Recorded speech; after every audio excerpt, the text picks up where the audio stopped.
ನಮಸ್ಕಾರ. ನಿನ್ನೆ BNSನ ಈ ಅಬೈಟ್ಮೆಂಟ್ಗೆ ಸಂಬಂಧಪಟ್ಟಂಥ ವಿಡಿಯೋನ ಮಾಡುವ ಸಂದರ್ಭದಲ್ಲಿ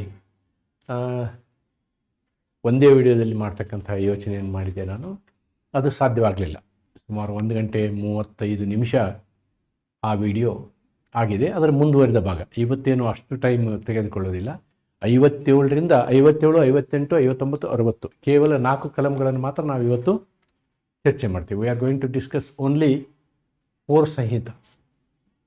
so and that is not so complicated also. So with this I will be concluding this abatement video. So now it is part 2 of the video. Part 1 I have done. Now I am doing part 2. And this I have discussed. Section 57 I have discussed. This is abating commission of offence by more than 10 persons. If more than 10 persons together they plan for an offence. So on that I have already discussed. You can go to the previous video. What I have not discussed is from this point, section 58. Section 58 to 60. 58, 59, 60. I think only 3 sections we are going to discuss today. What this section says: concealing design to commit offence punishable with death or imprisonment. ವಿಷಯವನ್ನು ಮುಚ್ಚಿಡುವುದು. ನೀವು ಆ ವಿಷಯವನ್ನು ಮುಚ್ಚಿಡುವುದರಿಂದ, ಹೇಳದೇ ಇರುವುದರಿಂದ ಏನಾಗ್ಬೋದು? ಸಾವಾಗ್ಬೋದು. There may be a death. Okay. Or ಆ ವಿಷಯ ಹೇಗಿದೆ ಅಂತಂದರೆ, ಅಕಸ್ಮಾತ್ ಅದನ್ನು ಮಾಡಿದವನಿಗೆ ಜೀವಾವಧಿ ಶಿಕ್ಷೆ ಆಗ್ಬೋದು ಅಂಥ ಅಪರಾಧಗಳ ವಿಷಯದಲ್ಲಿ. If the offense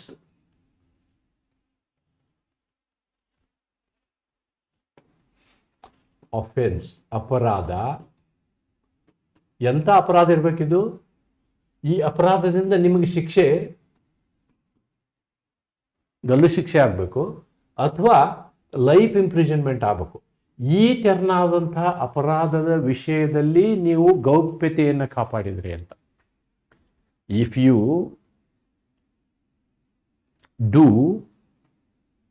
secrecy, concealment ಅಂತಾರೆ ಅದಕ್ಕೆ. It is called as concealment or not revealing. ಎಂಥ ಸಂದರ್ಭದಲ್ಲಿ? when it is your duty to reveal.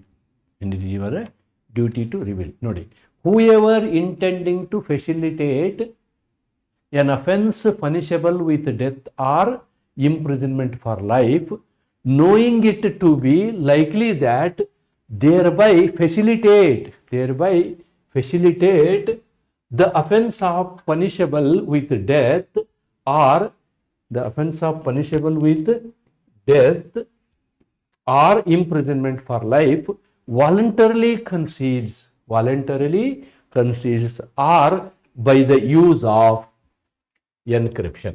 ನೋಡಿ, ಇಲ್ಲಿ ಇಷ್ಟು ಪೋರ್ಷನ್ ನಮ್ಮ ಡೇಟಾ ಆಪರೇಟರ್ ಟೈಪ್ ಮಾಡೋದನ್ನು ಮಿಸ್ ಮಾಡಿದ್ದಾರೆ. ಅದನ್ನ ಇಲ್ಲಿ ಬರೆದಿದ್ದೀನಿ ನಾನು. Otherwise it is part of here only. ಇಲ್ಲೇ ಬರ್ತದೆ, ಇಟ್ ಕಮ್ಸ್ ಹಿಯರ್ ಓನ್ಲಿ. ಅಂದರೆ ನೀವು ಒಂದು ವಿಷಯವನ್ನು ಮುಚ್ಚಿಡ್ತಾ ಇದ್ದೀರಿ. ಯಾರು ಮುಚ್ಚಿಡ್ತಾ ಇದ್ದಾರೆ? Whoever intending to facilitate an offence. ಒಬ್ಬ ವ್ಯಕ್ತಿ ಕೆಲವೊಂದು ಮಾಹಿತಿಯನ್ನು ಪೂರ್ತಿ ಮುಚ್ಚಿಡ್ತಾನೆ. ಏನು ಉದ್ದೇಶ ಇರುತ್ತೆ ಒಂದು? ಹಾಗೆ ಮಾಡುವುದರಿಂದ ಆ ಇನ್ನೊಬ್ಬ ವ್ಯಕ್ತಿ ಏನು ಮಾಡ್ತಾನೆ? ಅಪರಾಧವನ್ನು ಮಾಡ್ತಾನೆ. ಆ ಅಪರಾಧ ಎಲ್ಲಿಯವರೆಗೆ ಹೋಗ್ಬೋದು? ಈ ರೀತಿಯಾದಂಥ ಅಪರಾಧ ಇರ್ಬೋದು. ಅಂಥ ವಿಷಯದಲ್ಲಿ offence punishable with death or imprisonment for life, knowing it to be likely that he will thereby facilitate. ಇವನು ಆ ವಿಷಯವನ್ನು ಮುಚ್ಚಿಡುವುದರಿಂದ ಏನಾಗ್ಬೋದು ಅಂತಂದರೆ ಅಪರಾಧ ಆಗುತ್ತೆ. ಎಂಥ ಅಪರಾಧ? ಆ ಅಪರಾಧಕ್ಕೆ ಅಂದರೆ ಸೀರಿಯಸ್ ಅಫೆನ್ಸ್ ಅಂತ ಹೇಳ್ಬೋದು ನಾವು. ಸೀರಿಯಸ್ ಅಫೆನ್ಸ್ ಆಗ್ಬೋದು. ಅಂಥ ಅಪರಾಧಕ್ಕೆ ಏನು ಶಿಕ್ಷೆ ಇರ್ತದೆ? ಗಲ್ಲು ಶಿಕ್ಷೆ ಅಥವಾ ಜೀವಾವಧಿ ಶಿಕ್ಷೆ ಇರ್ತದೆ. ಫಾರ್ ಎಕ್ಸಾಂಪಲ್ ಮರ್ಡರ್, ರೇಪ್, ಈ ಥರದ ವಿಷಯದಲ್ಲಿ ನೀವು ಯಾವುದನ್ನು ಮುಚ್ಚಿಡುವ ಹಂಗಿಲ್ಲ. ನೋಡಿ, encryption, commission of an offence by the use of encryption. or any other tool, any other hiding tool. These are the computer wordings, encrypted ಅಂತ ಹೇಳ್ತಾರೆ. ಅಂದರೆ ಅದನ್ನು ಕೋಡೆಡ್ ವರ್ಡಲ್ಲಿ ಮಾಡ್ತಾರೆ. Tool the existence of a voluntary conceals by an act or omission or by the use of design to commit such offense. ನೀವು ಹೇಳಬೇಕಾಗಿರ್ತದೆ, ಹೇಳೋದಿಲ್ಲ. Okay, that is the duty.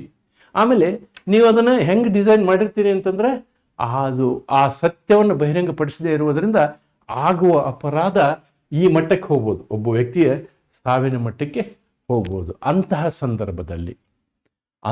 ಸಂದರ್ಭದಲ್ಲಿ ಏನು ಶಿಕ್ಷೆ ಆಗುತ್ತೆ ಅನ್ನೋದನ್ನು ಇದು ಹೇಳುತ್ತೆ. ಏನು ಶಿಕ್ಷೆ ಆಗುತ್ತೆ ಅನ್ನುವುದನ್ನು ಇದು ಹೇಳುತ್ತೆ. ಅದಕ್ಕೆ there are sub sections C A B S. There are two situations. ನೋಡಿ, ಅಕಸ್ಮಾತು ಆ ಅಪರಾಧ ಆಗೇ ಬಿಡ್ತು ಅಂತ ಇಟ್ಕೊಳ್ಳಿ. ನಾವೇನು ಡಿಸ್ಕಸ್ ಮಾಡಿದೀವಲ್ಲ, ಯಾವ ಅಪರಾಧಕ್ಕೆ ಜೀವಾವಧಿ ಶಿಕ್ಷೆ ಇದೆಯೋ, ಯಾವ ಅಪರಾಧಕ್ಕೆ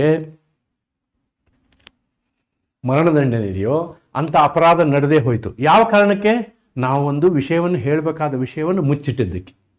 ಅಂತಹ ಸಂದರ್ಭದಲ್ಲಿ ಅಪರಾಧ ನಡೆದೇ ಹೋಯಿತು ಅಂದರೆ ಈ ರೀತಿ ಮುಚ್ಚಿಟ್ಟಂತಹ ವ್ಯಕ್ತಿಗೆ ಏನಾಗುತ್ತೆ? 7 ವರ್ಷ ಶಿಕ್ಷೆ ಆಗುತ್ತೆ. There will be a punishment of 7 years.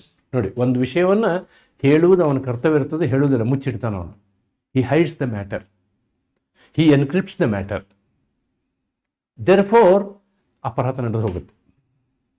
ಉದ್ದೇಶಪೂರ್ವಕವಾಗಿ ಮುಚ್ಚಿಡ್ತಾನೆ. ಅದನ್ನು ಹೇಳಿದ್ರೆ ನಾವು ಅಪರಾಧ ಮಾಡ್ತಿರೋದಿಲ್ಲ. ಆ ವ್ಯಕ್ತಿ ಅದನ್ನು ಉದ್ದೇಶಪೂರ್ವಕವಾಗಿ ಮುಚ್ಚಿಡ್ತಾನೆ.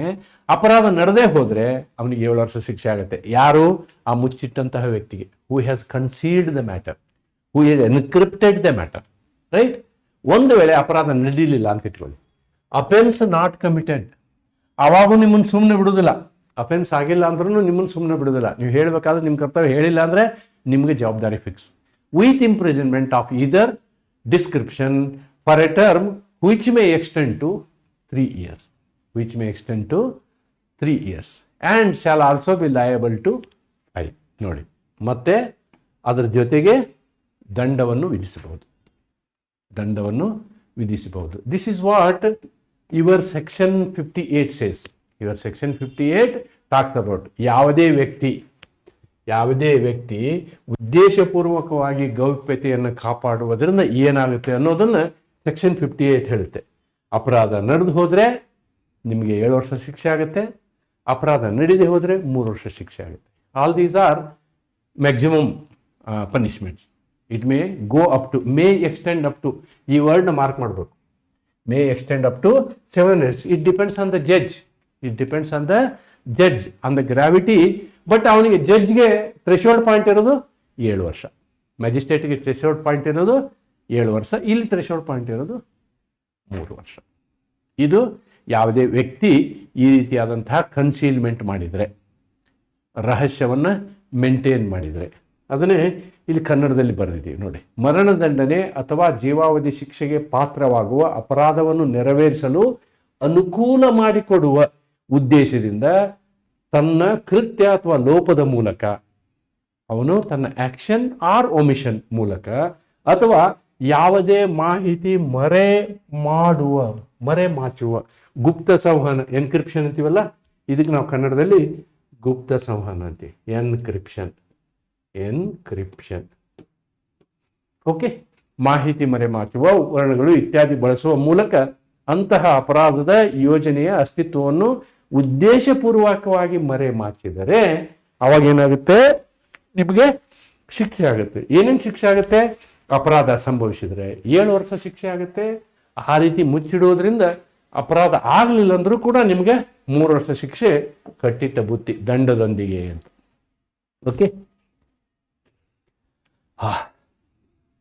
ಇಲಸ್ಟ್ರೇಷನ್, ದೃಷ್ಟಾಂತ.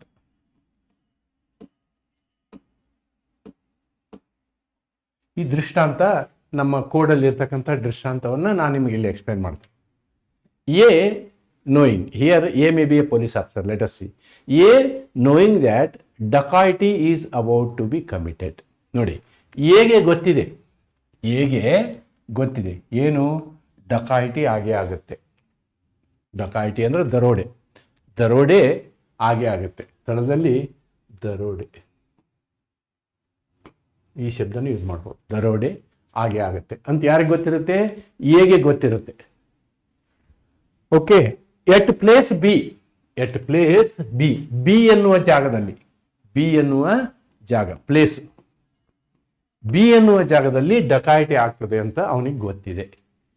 ಫಾಲ್ಸ್ಲಿ ಇನ್ಫಾರ್ಮ್ಸ್ ಮ್ಯಾಜಿಸ್ಟ್ರೇಟ್, ಆವಾಗ ಅವ ಏನು ಮಾಡ್ತಾನೆ ಅಂದರೆ, ತಪ್ಪು ಮಾಹಿತಿ ಕೊಡ್ತಾನೆ. ಯಾರಿಗೆ, ಮ್ಯಾಜಿಸ್ಟ್ರೇಟ್ಗೆ. That dacoity is about to be committed at C, C ಅನ್ನುವ ಜಾಗದಲ್ಲಿ, ಸಿ ಅನ್ನುವ ಜಾಗದಲ್ಲಿ ಇವತ್ತು ದರೋಡೆ ಆಗ್ತದೆ ಅಂತ ಹೇಳಿ ಮಾಹಿತಿ ಕೊಡ್ತಾನೆ. ನೋಡಿ, ಇದು ಪೊಲೀಸರನ್ನ ದಾರಿ ತಪ್ಪಿಸುವಂತಹ ವಿಧಾನ. A place in an opposite direction, A place in an opposite direction, ಇಲ್ಲಿ ನಿಂತ್ಕೊಂಡಿದ್ದಾನೆ. ಓಕೆ, ದರೋಡೆ ಆಕ್ಚುಲಿ ಇಲ್ಲಿ ಆಗುತ್ತೆ, ಬಿ ನಲ್ಲಿ ಆಗುತ್ತೆ. ಇಲ್ಲಿ ಸಿ ಈ ಕಡೆ ಇದೆ, ಇದು ರೋಡು.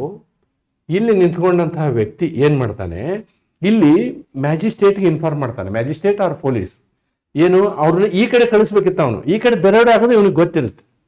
ಈ ಕಡೆ ದರೋಡೆ ಇಲ್ಲಿ ನಡೆಯೋದು ಇವನಿಗೆ ಗೊತ್ತಿರುತ್ತೆ, ಯಾಕಂದ್ರೆ ಅವನ ಜೊತೆಗೆ ಸಂಬಂಧದಲ್ಲೇ ಮಾಡಿರ್ತಾರೆ ಅವ್ರು. ಆದ್ರೆ ಅವನು ಏನು ಮಾಡ್ತಾನೆ, ಇವ್ರನ್ನ ಈ ಕಡೆ ಡೈರೆಕ್ಟ್ ಮಾಡಿಸ್ತಾನೆ. ಇಲ್ಲಿ ಹೋಗಿ ಸರ್, ದರೋಡೆ ಸಿ ಹತ್ರ ಆಗ್ತಾ ಇದೆ ಅಂತ ಹೇಳಿ. A place in an opposite direction and thereby misleads the magistrate. ಇಲ್ಲೇನಾಗುತ್ತೆ, ಮ್ಯಾಜಿಸ್ಟ್ರೇಟ್ಗೆ ತಪ್ಪು ದಾರಿ ಕೊಟ್ಬಿಡ್ತಾನೆ ಅವನು. ವಿತ್ ಇಂಟೆಂಟ್, ವಿತ್ ಇಂಟೆಂಟ್, ಉದ್ದೇಶ ಏನೋ ಒಂದು ಉದ್ದೇಶ, facilitate commission of an offence, ಅಪರಾಧ ನಡೆದು ಬಿಡಬೇಕು, ಅದು ಅವನ ಉದ್ದೇಶ. ಅಪರಾಧ ನಡೀಬೇಕಂತಕ್ಕಂಥದ್ದು ಅವನ ಉದ್ದೇಶ. ಆ ಉದ್ದೇಶದಿಂದ ಈ ರೀತಿ ಮಾಡ್ತಾನೆ. ಆದ್ದರಿಂದ ಅವನು ತಪ್ಪು, ಅವನ ಅಪರಾಧಿ ಹಾಗೆ ಆಗ್ತಾನೆ.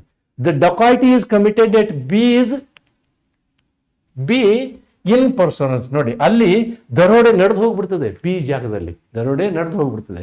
ಇನ್ ಪರ್ಸೂಯನ್ಸ್ ಆಫ್ ದ ಡಿಸೈನ್, ಅವ್ರದ್ದೇನು ಪ್ಲಾನ್ ಇದೆಯಲ್ಲ ಆ ಪ್ಲಾನ್ ಪ್ರಕಾರ ನಡೆದು ಹೋಗ್ಬಿಡ್ತದೆ. Therefore A is punishable under this section. ಡಕಾಯಿತಿಗೆ ನಾವೇನು ಮಾಡೋಣ, 7 ವರ್ಷ ಶಿಕ್ಷೆ ಇದೆ ಅಂತ ಇಟ್ಕೊಳ್ಳೋಣ. ಎಷ್ಟು ವರ್ಷ, 7 ವರ್ಷ ಶಿಕ್ಷೆ ಇದೆ ಅಂತ ಅಂದ್ಕೊಳ್ಳೋಣ. 7 years ಎಷ್ಟಿದೆಯೋ ಗೊತ್ತಿಲ್ಲ, ಹೈಪಾಥೆಟಿಕಲಿ ನಾನು ಹೇಳ್ತಾ ಇದ್ದೀನಿ. ಇವಾಗ ಏನಾಗುತ್ತೆ, ವಾಟ್ ಇಸ್ ದ ಕಂಡೀಷನ್, ಅಕಸ್ಮಾತ್ ಇಲ್ಲಿ ಡಕಾಯಿತಿ ನಡೆದೇ ಹೋಯ್ತು, ಆವಾಗ ಅವನಿಗೆ 7 ವರ್ಷ ಅಂದರೆ ಎಷ್ಟು, may term which may extend up to 7 years, ಅವನಿಗೆ 7 ವರ್ಷ ಶಿಕ್ಷೆ ಆಗಿಬಿಡುತ್ತೆ. 7 ವರ್ಷ ಶಿಕ್ಷೆ ಫಿಕ್ಸ್ಡ್, ಇದು ಫಿಕ್ಸ್ಡ್. ಓಕೆ, ಆಮೇಲೆ ಅಕಸ್ಮಾತ್ ಡಕಾಯಿತಿ ನಡೀಲಿಲ್ಲ ಅಂತ ಇಟ್ಕೊಳ್ಳಿ, ಆಮೇಲೆ ಏನಾಗುತ್ತೆ, 3 ವರ್ಷ ಶಿಕ್ಷೆ ಆಗುತ್ತೆ. That is the concept of this explanation, right. ನಾವು ಸೆಕ್ಷನ್ 59 ಅಲ್ಲಿ ಫಿಕ್ಸ್ ಮಾಡಿದ್ದಾರೆ, ಪೆನಾಲ್ಟಿನ ಫಿಕ್ಸ್ ಮಾಡಿದ್ದಾರೆ. ಸೆಕ್ಷನ್ 59 ನೋಡೋಣ ನಾವು ಏನು ಹೇಳುತ್ತೆ ಅಂತ. What is section 59? Whatever is told in 58, here 59, the person involved is a public servant. The difference is this. Here in 58, the person involved is whoever, anybody, anyone, ಯಾವುದೇ ವ್ಯಕ್ತಿ ಇರ್ಬೋದು. ಇಲ್ಲಿ ವ್ಯಕ್ತಿಯ ಬಗ್ಗೆ ಮಾತಾಡ್ತೀವಿ ಯಾವುದರಲ್ಲಿ, 58ರಲ್ಲಿ. 59ರಲ್ಲಿ ನಾವು ಸರ್ಕಾರಿ ನೌಕರನ ಬಗ್ಗೆ ಮಾತಾಡ್ತೀವಿ. We are talking about a government servant. Whoever being a government servant intending to facilitate, ನೋಡಿ ಅವನು ದುರುದ್ದೇಶ ಇಟ್ಕೊಂಡು ಆ ದರೋಡೆ ಮಾಡುವಂಥವ್ರಿಗೆ ಅಥವಾ ಅಪರಾಧ ಮಾಡುವಂಥವರಿಗೆ ಅನುಕೂಲ ಮಾಡಿಕೊಳ್ಳುವ ಉದ್ದೇಶಕ್ಕಾಗಿ, knowing it likely that he will facilitate, ಅವನಿಗೆ ಗೊತ್ತಿದೆ ಅವನು ಮಾಡುವಂಥ ಕೃತ್ಯದಿಂದ ಅಪರಾಧ ಮಾಡುವಂಥ ವ್ಯಕ್ತಿಗಳಿಗೆ ಅನುಕೂಲನ ಆಗುತ್ತೆ ಅನ್ನುವಂತಹ ಪೂರ್ಣ ಮಾಹಿತಿ ಅವನ ಹತ್ರ ಇರ್ತದೆ. The commission of an offence which it is his duty as a public servant to prevent. ನೋಡಿ, ಅವನ ಕರ್ತವ್ಯ ಏನಾಗಿರುತ್ತೆ, ಆ ರೀತಿ ಅಪರಾಧ ಆಗುವುದನ್ನು ತಪ್ಪಿಸುವ ಕರ್ತವ್ಯ ಇರುತ್ತೆ. ಆ ರೀತಿ ಅಪರಾಧ ಆಗುವುದನ್ನು ತಪ್ಪಿಸುವ ಕರ್ತವ್ಯ ಅವನದಾಗಿರುತ್ತೆ. ಅಂಥ ಸಂದರ್ಭದಲ್ಲಿ ಅವನು ತಪ್ಪಿಸುವುದನ್ನು ಬಿಟ್ಟು ಅಪರಾಧ ಮಾಡಲಿಕ್ಕೆ ಅನುಕೂಲ ಮಾಡಿಕೊಡ್ತಾನೆ. ಬೇಲಿಯೇ ಎದ್ದು ಹೊಲ ಮೇಯ್ದರೆ ಅಂತ, ಬೇಲಿಯೇ ಎದ್ದು ಹೊಲ ಮೇಯ್ದರೆ ಅಂತ. ಹಾಗೆ ಅವಾಗೇನಾಗುತ್ತೆ, by act or omission, by the use of encryption or other hiding tool, the existence of a design to commit such offense makes any representation which he knows to be false respecting such design. ನೋಡಿ, ಇಲ್ಲಿ ಅಪರಾಧ ಆಗುವಂತಹ ಸ್ಥಿತಿಗತಿಯಲ್ಲಿ ಅಪರಾಧವನ್ನು ತಡೆಯುವ ಉದ್ದೇಶವನ್ನು ಹೊಂದಿದಂತಹ ಸಾರ್ವಜನಿಕ ಸೇವಕ ಅಪರಾಧಕ್ಕೆ promote ಮಾಡಿದರೆ ಏನೇನು ಆಗ್ಬೋದು ಅನ್ನೋದನ್ನು ನಾವಿಲ್ಲಿ ನೋಡ್ತೀವಿ. ಅದನ್ನು ಕನ್ನಡದಲ್ಲಿ ಬರೆದಿದ್ದೀನಿ, ಇಂಗ್ಲೀಷಲ್ಲಿ ನಾನು ಎಕ್ಸ್ಪ್ಲೇನ್ ಮಾಡಿದ್ದೀನಿ. ನಿಮ್ಮ Kannada you can just take down. ಅದರಲ್ಲಿ ಈ 3 ಸಿಚುವೇಶನ್ ಕೊಟ್ಟಿದ್ದಾರೆ. There are 3 situations. ಆ ಅಪರಾಧ ಏನೇನು ಆಗ್ಬೋದು ಅನ್ನೋದನ್ನು 3 ಸಿಚುವೇಶನ್ ಕೊಟ್ಟಿದ್ದಾರೆ. ಒಂದು ಸಿಚುವೇಶನ್ ಏನು ಅಂತಂದ್ರೆ, ಅಕಸ್ಮಾತ್ ಆ ಅಪರಾಧ ನಡೆದೇ ಹೋಯ್ತು ಅಂತ ಇಟ್ಕೊಳ್ಳೋಣ. If the offence B punishable, ನಡೆದೇ ಹೋದಂತಹ ಅಪರಾಧಕ್ಕೆ ಇರುವಂತಹ ಶಿಕ್ಷೆ ಏನಾದರೂ ಲೈಫ್ ಇಂಪ್ರಿಸನ್ಮೆಂಟು ಅಥವಾ ಡೆತ್ತು ಆಗಿದ್ರೆ, ಇದು ಆಗಿದ್ರೆ ಈ ಸರ್ಕಾರಿ ನೌಕರನಿಗೆ 10 ವರ್ಷ ಶಿಕ್ಷೆ ಆಗುತ್ತೆ. ಇವನಿಗೆ ಎಷ್ಟು ವರ್ಷ ಶಿಕ್ಷೆ ಕೊಡಬೇಕು? ಸರ್ಕಾರಿ ನೌಕರನಿಗೆ 10 ವರ್ಷ ಶಿಕ್ಷೆ ಕೊಡಬೇಕು. ಉದಾಹರಣೆಗೆ ಒಬ್ಬ ಪೊಲೀಸ್, ಅಲ್ಲಿ ಎಲ್ಲೋ ಮರ್ಡರ್ ನಡೀತಾ ಇರ್ತದೆ. ಆ ಮರ್ಡರ್ ನಡೆಯುವ ಜಾಗದಲ್ಲಿ ಹೋಗಿ ರಕ್ಷಣೆ ಮಾಡುವುದನ್ನು ಬಿಟ್ಟು ಇನ್ನೂ ಒಬ್ಬ ಪೊಲೀಸ್ ಬಂದಾಗ ಅಥವಾ ಮತ್ತೆ ಯಾರು ಬಂದರೆ ಮರ್ಡರ್ ಇಲ್ಲಿ ಆಗ್ತಾ ಇಲ್ಲ, ಬನ್ನಿ ಸರ್ ಈ ಕಡೆ ಹೋಗೋಣ ಅಂತ ಕರ್ಕೊಂಡು ಹೋಗ್ತಾನಲ್ಲ, ದ್ಯಾಟ್ ಈಸ್ ಆವಾಗ ಅಲ್ಲಿ ಮರ್ಡರ್ ನಡೆದೇ ಹೋಗುತ್ತೆ. ಅಂತಹ ಒಬ್ಬ ವ್ಯಕ್ತಿಗೆ ಏನಾಗುತ್ತೆ? 10 ವರ್ಷ ಶಿಕ್ಷೆ ಆಗುತ್ತೆ. ಇದು ಮರ್ಡರ್ ವಿಷಯಕ್ಕೆ ಸಂಬಂಧಪಟ್ಟಂಗೆ. Then if the offence be committed, ಒಂದು ವೇಳೆ ಮರ್ಡರ್ ಅಲ್ಲದೆ ಬೇರೆ ಯಾವುದೋ ಒಂದು ಅಪರಾಧ ಅಲ್ಲಿ ನಡೀತು ಅಂತ ಇಟ್ಕೊಳ್ಳಿ. ಆ ಅಪರಾಧಕ್ಕೆ ಎಷ್ಟು ಶಿಕ್ಷೆ ಇರ್ತದೋ ಅದರ ಅರ್ಧ ಶಿಕ್ಷೆ, ಅಪರಾಧಕ್ಕೆ ಮ್ಯಾಕ್ಸಿಮಮ್ ಟರ್ಮ್ ಆಫ್ ಇಂಪ್ರಿಸನ್ಮೆಂಟ್. ನೋಡಿ, ಡೆತ್ತು ಅಥವಾ ಲೈಫ್ ಇಂಪ್ರಿಸನ್ಮೆಂಟ್ ಆದರೆ 10 ವರ್ಷ, ಬೇರೆ ಅಪರಾಧಕ್ಕಾದ್ರೆ ಅರ್ಧ. May be it will be less than 10. For example 7 years ಇತ್ತು ಅಂತ ಇಟ್ಕೊಳ್ಳಿ ಅಪರಾಧ. ಅವನಿಗೆ ಅಪರಾಧಕ್ಕೆ ಪ್ರಚೋದನೆ ಕೊಟ್ಟನಲ್ಲ, ಆ ಅಪರಾಧಕ್ಕೆ ಶಿಕ್ಷೆ 7 ವರ್ಷ ಇತ್ತು ಅಂತಂದ್ರೆ ಇವನಿಗೇನಾಗ್ತದೆ? 3.5 ವರ್ಷ ಶಿಕ್ಷೆ ಆಗುತ್ತೆ ಅನ್ನೋದನ್ನು ಕಂಡೀಷನ್ ಎ ಹೇಳುತ್ತೆ. ಕಂಡೀಷನ್ ಬಿ ನಾನು ನಿಮಗೆ ಎಕ್ಸ್ಪ್ಲೇನ್ ಮಾಡಿದ್ದೀನಿ. ಕಂಡೀಷನ್ ಸಿ, ಈ ಅಪರಾಧ ನಡೆದ್ರೆ ಈ ಶಿಕ್ಷೆ ಓಕೆ, ಅವ್ರಿಗೆ ಹೆಲ್ಪ್ ಮಾಡಿರ್ತಾನೆ, ಬಟ್ ನಿಜವಾಗಿ ಅಪರಾಧ ಆಗೋದಿಲ್ಲ. ಆಗೋದಿಲ್ಲ ಅಂದಾಗ 1/4 ಆಗುತ್ತೆ. ಆಗೋದಿಲ್ಲ ಅಂದಾಗ ಏನಾಗುತ್ತೆ? 1/4. ಫಾರ್ ಎಕ್ಸಾಂಪಲ್ ಇಲ್ಲಿ 6 ವರ್ಷ ಶಿಕ್ಷೆ ಇತ್ತು ಅಂತ ಇಟ್ಕೊಳ್ಳಿ, 8 ವರ್ಷ ಶಿಕ್ಷೆ ಇತ್ತು ಅಂತ ಇಟ್ಕೊಳ್ಳಿ. ಈ ಪ್ರಸಂಗದಲ್ಲಿ ಏನಾಗುತ್ತೆ? 2 ವರ್ಷ ಶಿಕ್ಷೆ ಆಗುತ್ತೆ. 1/4 ಅಂದರೆ 2 ವರ್ಷ. If the offence not committed shall be punished with imprisonment of any description provided for the offence for a term which may extend to 1/4 part of the longest term of the punishment. ಆ punishment maximum period ತಗೋಬೇಕು ನೀವು. ಅದರ ಕಾಲು ಭಾಗ punishment ಇಲ್ಲ ಆಗುತ್ತೆ, ಅರ್ಧ ಭಾಗ punishment ಇಲ್ಲ ಆಗುತ್ತೆ. ಅಕಸ್ಮಾತ್ ಅಪರಾಧ ಏನಾದರೂ ಈ ರೀತಿಯದಾಗಿದ್ದರೆ, ಅಪರಾಧ ಮಾಡೋದ್ರಿಂದ ಮಾಡಿದ ವ್ಯಕ್ತಿಗೆ ಲೈಫ್ ಇಂಪ್ರಿಸನ್ಮೆಂಟು ಅಥವಾ ಡೆತ್ ಪೆನಾಲ್ಟಿನೋ ಆಗ್ತಿತ್ತಂದ್ರೆ ಈ ಸರ್ಕಾರಿ ನೌಕರಿಗೆ 10 ವರ್ಷ ಶಿಕ್ಷೆ ಆಗುತ್ತೆ ಅಂತಕ್ಕಂಥದ್ದನ್ನು ನಮಗೆ ಸೆಕ್ಷನ್ 59 ಹೇಳುತ್ತೆ. So what section 58 discussed is 58, section 58. Section 58 is for a person. It is for a person. ಯಾವುದೇ ವ್ಯಕ್ತಿ, ಇಲ್ಲಿ ಯಾವುದೇ ವ್ಯಕ್ತಿ. ಸೆಕ್ಷನ್ 58. ಸೆಕ್ಷನ್ 59 ಸೇಮ್ ಅದೇ ವಿಷಯ, ಆದರೆ it is for A government servant. This is for A public servant, ಸಾರ್ವಜನಿಕ ಸೇವಕನಿಗೆ, ಸರ್ಕಾರಿ ನೌಕರನಿಗೆ ಅನ್ನೋದನ್ನ ಅಷ್ಟು ವ್ಯತ್ಯಾಸ ನಾವಿಲ್ಲಿ. ಆಮೇಲೆ ಶಿಕ್ಷೆಯಲ್ಲೂ ಬೇರೆ ಬೇರೆ ವ್ಯವಸ್ಥೆಯನ್ನು ಮಾಡಿದ್ದಾರೆ. That also we have to note. So ಅದೇ ಕನ್ನಡದಲ್ಲಿ, ಈ ಇಂಗ್ಲೀಷಲ್ಲಿರುವನ್ನ ಇಲ್ಲಿ ಕನ್ನಡದಲ್ಲಿ ಇದಾವೆ. That's it. ಇಲಸ್ಟ್ರೇಷನ್ ನೋಡೋಣ. ಸೆಕ್ಷನ್ 59ಗೆ ಸಂಬಂಧಪಟ್ಟಂತ ಇಲಸ್ಟ್ರೇಷನ್. ಸೆಕ್ಷನ್ 59 ಕೆಳಗೆ ಕೊಟ್ಟಿರುವಂತಹದ್ದು ಇದು. This is available below section 59.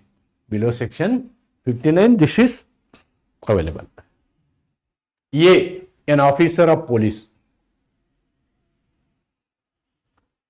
A, an officer of police.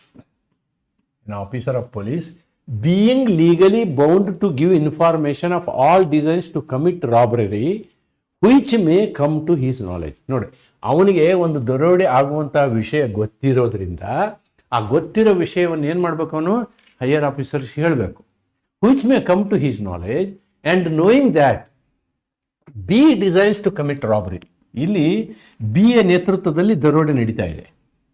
ಆದರೆ ಈ ವಿಷಯವನ್ನು ಅವನು ಬೇರೆ ಯಾರಿಗೂ ಹೇಳೋದೇ ಇಲ್ಲ. His duty is to tell, sir ಇಂಥ ಕಡೆ ದರೋಡೆ ನಡೀತದೆ, ನಾವು ಬಂದೋಬಸ್ತಿಯಲ್ಲಿ ಹೋಗೋಣ ಅಂಥೇಳಿ a team has to go. But ಇವನು ಸುಮ್ಮನೆ ಇರ್ತಾನೆ. ಆದರೆ ಇವನಿಗೆ ಗೊತ್ತಿರ್ತದೆ ದರೋಡೆ ಆಗ್ತಾ ಇದೆ ಅಂತ ಗೊತ್ತಿರ್ತದೆ. With an intent. ಯಾಕೆ ಅವನು ಸುಮ್ಮನೆ ಇರ್ತಾನೆ? ಆ ದರೋಡೆ ನಡೀಲಿ ಅನ್ನುವುದೇ ಅವನ ಉದ್ದೇಶ ಆಗಿರುತ್ತೆ. ಆ ದರೋಡೆ ನಡೀಲಿ ಅನ್ನುವುದೇ ಅವನ ಉದ್ದೇಶ ಆಗಿರ್ತದೆ. With an intent to facilitate the commission of that offence. ಆ ಅಪರಾಧ ನಡೆಯುವುದನ್ನು ಪ್ರೇರೇಪಿಸುವುದಕ್ಕೋಸ್ಕರ, ಅವರಿಗೆ ಅನುಕೂಲ ಮಾಡೋದಕ್ಕೋಸ್ಕರ. Here A has an illegal omission. A has an illegal omission concealed the existence of B's design. ಇವನೇನು ಮಾಡ್ದ? ಬಿಯ ಒಂದು ಕೃತ್ಯವನ್ನು ಮುಚ್ಚಿಡುವಂತಹ ಕೆಲಸವನ್ನು ಮಾಡಿದೆ. And is liable to be punishment according to the provision of this section. ಈ ಒಂದು ಸೆಕ್ಷನ್ ಪ್ರಕಾರ ಅಕಸ್ಮಾತು ಅಪರಾಧ ನಡೀತು ಅಂದರೆ ಅವನಿಗೇನಾಗುತ್ತೆ? ಅಪರಾಧ ನಡೆದ್ರೆ, ಇಫ್ ದ ಅಫೆನ್ಸ್ ಕಮಿಟೆಡ್, ಆ ಶಿಕ್ಷೆ ಎಷ್ಟಿರುತ್ತೋ ಅರ್ಧ ಶಿಕ್ಷೆ ಆಗುತ್ತೆ. ಅಪರಾಧ ನಡೀದೇ ಹೋದರೆ 1/4 ಆಗುತ್ತೆ. ಮತ್ತು ಆ ಅಪರಾಧ ಏನಾದರೂ ಈ ಪೆನಾಲ್ಟಿಗೆ ಎಲಿಜಿಬಲ್ ಇದ್ದರೆ 10 ವರ್ಷ ಶಿಕ್ಷೆ ಆಗುತ್ತೆ ಅನ್ನೋದನ್ನು ನಾವಿಲ್ಲಿ ಈ ಇಲಿಸ್ಟ್ರೇಷನ್ ಮುಖಾಂತರ ಗಮನಿಸ್ಬೋದು. Then comes section 60. Section 60. Section 59 is for government employee. Again, Section 60 is for whoever. ಯಾರಿಗೋ ಗೌರ್ಮೆಂಟ್ ಎಂಪ್ಲಾಯಿನೇ ಇರಬೇಕಂತೇನಿಲ್ಲ. By any person, any person, any person, ಯಾವುದೇ ವ್ಯಕ್ತಿ, ಯಾವುದೇ ವ್ಯಕ್ತಿ ಇರ್ಬೋದು, ಯಾವುದೇ ವ್ಯಕ್ತಿ ಇರ್ಬೋದು. ನೋಡಿ, whoever intending to facilitate or knowing it to be likely that he will thereby facilitate a commission of an offense punishable with imprisonment. ನೋಡಿ, ಅದು ಕೇವಲ ಇಂಪ್ರಿಸನ್ಮೆಂಟ್ಗೆ ಸಂಬಂಧಪಟ್ಟಂತಹ ಪನಿಷ್ಮೆಂಟು, ಶಿಕ್ಷೆ ಆಗುತ್ತೆ, ಕೇವಲ ಶಿಕ್ಷೆ ಆಗುತ್ತೆ ಅನ್ನುವಂಥ ಸಂದರ್ಭದಲ್ಲಿ ಅವನು ಸ್ವಯಂ ಪ್ರೇರಣೆಯಿಂದ ಅಂತಹ ವಿಷಯವನ್ನು ಮುಚ್ಚಿಟ್ಟಿದ್ದಾರೆ. Okay. Or illegal omission. Illegal omission means he is suppose to tell, his duty, he is not telling. The existence of a design to commit such offense or makes any representation which he knows to be false representing such design. ಇಂಥ ವ್ಯಕ್ತಿಗೆ ಏನಾಗುತ್ತೆ? Section 60 ಪ್ರಕಾರ ಇಂಥ ವ್ಯಕ್ತಿಗೆ ಏನಾಗುತ್ತೆ ಅಂತಂದರೆ, the punishment is like this. If the offense is committed, punished with imprisonment of the description provided for the offense for a term 1/4. ನೋಡಿ, ಇವನು ಸರ್ಕಾರಿ ವ್ಯಕ್ತಿ ಆಗಿರಲಿಲ್ಲ ಅಂದ್ರೆ ಇವನಿಗೆ ಏನಾಗುತ್ತೆ? 1/4 ಶಿಕ್ಷೆ ಆಗುತ್ತೆ. ಎನಿಬಡಿ ಅಂತಂದ್ರೆ 1/4 ಅಫೆನ್ಸ್ ಆದರೆ. ದೆನ್ ಅಫೆನ್ಸ್ ಆಗದೆ ಹೋದರೆ 1/2. ಅಫೆನ್ಸ್ ಆಗದೆ ಹೋದರೆ 1/2. ಇಲ್ಲಿ ಕಂಡೀಷನ್ ಏನು? ಡೆತ್ ಟು ಲೈಫ್ ಇಂಪ್ರಿಸನ್ಮೆಂಟ್ ಇರಲ್ಲ ಇಲ್ಲಿ. ಅದು ಬಿಟ್ಟು ಉಳಿದದ್ದು death to life imprisonment punishment ಬರುವಂತಹ ತಪ್ಪು ಶಿಕ್ಷೆ ಬರುವಂತಹ ಅಪರಾಧಗಳ ಅಲ್ಲದ ಹೊರತು ಬೇರೆ ಅಪರಾಧ ಇದ್ದರೆ this section 60 will apply. This section 60 will apply. Very simple section. Section 60 is applying to everybody where the point is only imprisonment. Section 60 talks about only imprisonment and section 59 talks about government employee. Section 59 talks about public servant. And here the situations involved are all these things. Death, ಎಲ್ಲ punishment ಇದರಲ್ಲಿದೆ, ಎಲ್ಲ type punishment ಇದರಲ್ಲಿದೆ. Then what about section 58? Difference we have to just note. Section 58. Now let us see section 58. Here also whoever intending to facilitate, okay? Whoever intending to facilitate, knowing that likely to thereby encryption and holding. This encryption word is used here. Here in this there is a concept of encryption, right? Conceals. Then here what is the situation? Situation is imprisonment for either description for a term which may extend to 7 years. Offense not communication. So here it talks about encryption. See, in section 58, the wording that are used, this is very important. Yes, this is missing. This is missing. Section 58 talks about these two serious punishments. These two serious punishments. ಇದಕ್ಕೂ ಮತ್ತು section 60ಗೂ ಇರುವ ವ್ಯತ್ಯಾಸ, 58ಗೂ ಮತ್ತು 60ಗೆ ಏನು ವ್ಯತ್ಯಾಸ ಅಂತಂದ್ರೆ, 60ಯಲ್ಲಿ